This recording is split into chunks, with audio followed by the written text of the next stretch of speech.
Sir जिस दिन election हो रहा है बीजेपी बड़ा दिखाई दे रही है, कैसे देखते हैं? सबसे पहले तो भारतीय जनता पार्टी के लोगों को जीत मिली है, उन्हें बधाई, और आशा करता हूं कि जो जनादेश दिल्ली की जनता ने उन्हें दिया है उसकी वो प्रतिपूर्ति करेंगे।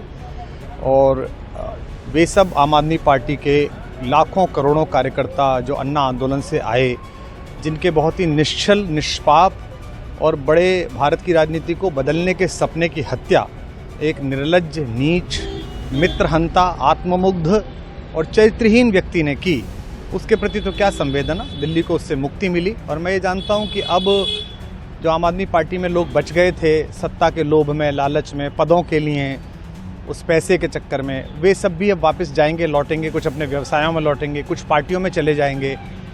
और पतन यहाँ से प्रारंभ हुआ है उन लोगों का। मेरे लिए कोई प्रसन्नता का और दुख का विषय नहीं है, मैं बीच में खड़ा हूँ। प्रसन्नता इस बात की है कि करोड़ों लोगों ने आशा लगाई थी, करोड़ों लोगों ने, लोग अपनी नौकरियां छोड़ के आए थे, व्यवसाय छोड़ के आए थे, दुश्मनियां ली थी लोगों ने, उन सब की हत्या एक आत्ममुग्ध आदमी ने, एक चरित्रहीन आदमी ने अपनी निजी महत्वाकांक्षाओं की पूर्ति के लिए की। उसको दंड मिला, ईश्वरीय विधान से दंड मिला। प्रसन्नता इस बात की भी है कि न्याय हुआ।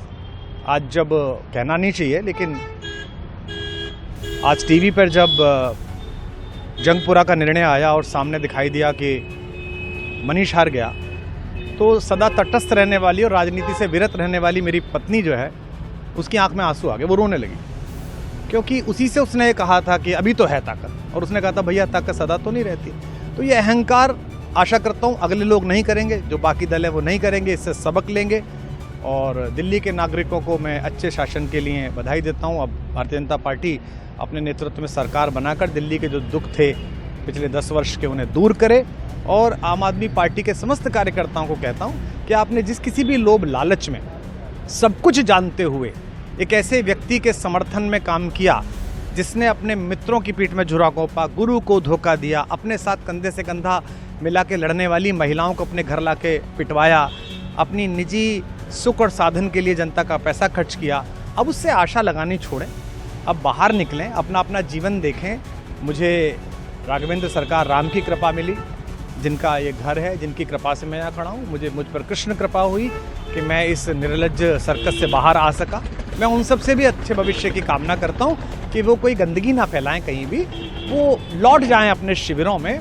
जिस तरह माधव को, कृष्ण को दूत देख कर भी भरी सभा में अट्टहास करने वाला दुर्योधन जो ये कहता था सुचिग्रम नैव दास्यामि बिना युद्धे न केशवः, बिना युद्ध के 5 गांव भी नहीं दूंगा, आज वो अपनी सीटों के लिए तरस रहा है।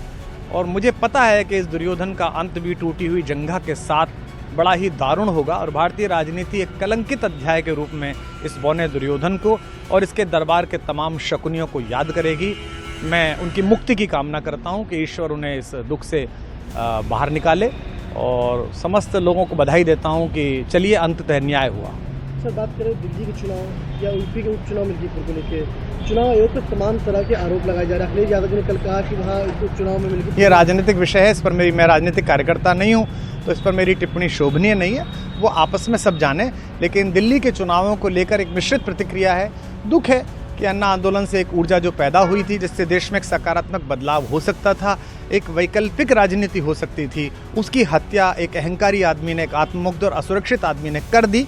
मैं आशा करता हूँ कभी ना कभी भारत में ऐसा सूर्योदय किसी न किसी दल में अवश्य होगा, जो भारत को जहाँ पहुँचना है वहाँ पहुँचाने का मार्ग प्रशस्त करेगा। बहुत धन्यवाद।